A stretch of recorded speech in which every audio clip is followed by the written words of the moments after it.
Daniela with Bestie Life, and today I'm going to talk about 4 easy ways to prioritize your self-care, some actionable ways to start integrating it every day, and I'm so excited for you to hear this episode today. So thanks so much for joining me. Hey, so I wanted to expand about 4 ways to prioritize your self-care. So the first way that I talk about is to make it something that happens every day so that it does not have to be an escape or something that you have to find extra time to do.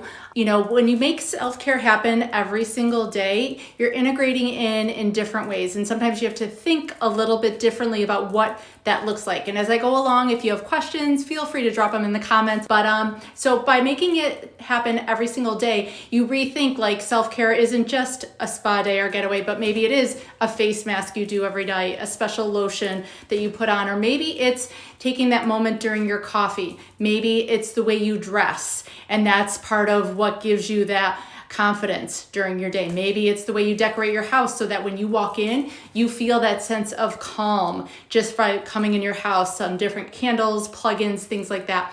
It's the way you sleep, which I know can be a huge pain point for a lot of people. It can be a trigger for a lot of things, and that's definitely its own thing. But thinking about the way you sleep, how you find time to sleep, the way you think about money, the social connections you have, making that time to connect with people and have those emotional breaks during the day are just a couple of the ways that you can look at making self-care happen every single day. The second way is to start small. If you think about with any new habit, the bigger you make it, the harder it's going to be to stay consistent, to follow through, and just to find the time to do it every day. And so if you haven't already, you can grab from my link in bio, Mommy Needs a Minute cheat sheet, and it tells you how to get just 10 minutes a day to yourself, whether it's a way to occupy your kids, what you can do with 10 minutes.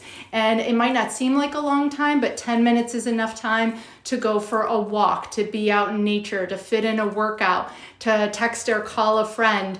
Just even a quick 10-minute cat nap could be, again, that small way. And if you attach it to something you already do regularly every day, you'll find it's so much easier to stay consistent with it.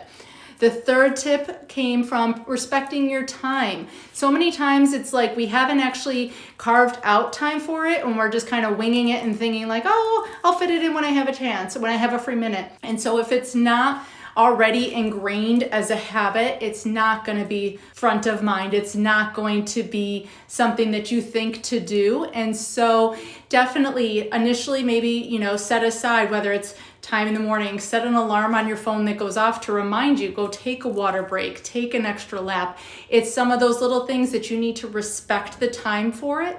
And when you prioritize it, not only will you make sure it happens because, oh my gosh, I scheduled an appointment at the gym, or I told somebody I was going to call them back at 4:00 so that we can catch up and chat, but also you're showing everybody else around you like, hey, this is important. This matters. This is something that I'm going to do, that I respect, that I need you to respect, and they're going to help support you in making sure that that happens. The fourth tip that I listed had to do with giving yourself some grace. Definitely so many times, whether it's, New Year's resolutions or different habits and routines people start to try, they start off super strong and then they feel like, oh, I missed a day here. I missed a day there. I didn't get to it. And they kind of fall off. And it's understanding that this is not a one and done. This is not a quick fix, but definitely by giving yourself the grace to work in that consistency, to maybe back up and see where we can tweak it and how we can re-look at how you're approaching it, is how then you can stay on track and not beat yourself up over it and not have the guilt sometimes from thinking, well, here's another thing that I started that I didn't follow through on, or even the guilt of recognizing why this is important and I should be with my kids, I should be cleaning the house, and recognizing that having that guilt doesn't help us move forward. It actually keeps us stuck in the same routines. And so it leads to a lot of those limiting beliefs, those negative thought patterns. And so by taking those 4 simple steps and definitely expanding on them in different ways, is how you begin kind of that overall mindset shift where prioritizing self-care doesn't feel like a heavy lift or an effort, but it becomes that natural part of how you go about your day, how you live, how you talk, and the way that you, like I said, can weave it in, how you connect, how you dress, how you decorate, how you sleep, how you move, how you eat, how you plan your meals, then begins to see this overall framework of you're not doing self-care as this isolated thing. It becomes part of your lifestyle, and it becomes that ease and kind of way that you approach everything. And then that leads to that balance. I break it down into 4 areas where you adapt, pivot, have resilience, and boundaries.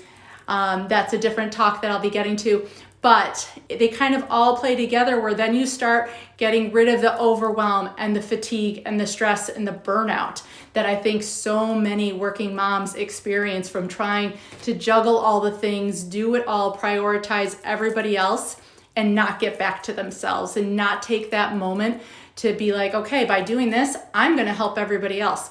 Everybody's going to benefit, and it's going to create that environment and lifestyle that you are looking for. Heard a saying last night to discipline your disappointments, review, reevaluate, revise. So many things. You are in control. You can have where your disappointments don't control you. And by reviewing, reevaluating, and revising the way you think about things, mindset is such a huge part of, you hear it through, money mindset, business mindset, and just a lifestyle mindset of how you approach things is definitely how you begin to start having that ease and breathing room in your day, to feel like you're managing things from a place of confidence and not feeling like you're overwhelmed and things are just kind of out of your control.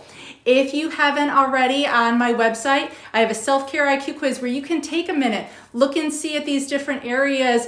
Who doesn't love a quiz anyways? Kind of really getting some feedback of, are you a total guru when it comes to your self-care? Or maybe, strengths that you didn't realize you had, you can now start identifying as part of your self-care and leaning into that, as well as maybe helping you recognize like, oh, if this is part of my self-care, I can totally fit that in. I can do that a little bit more.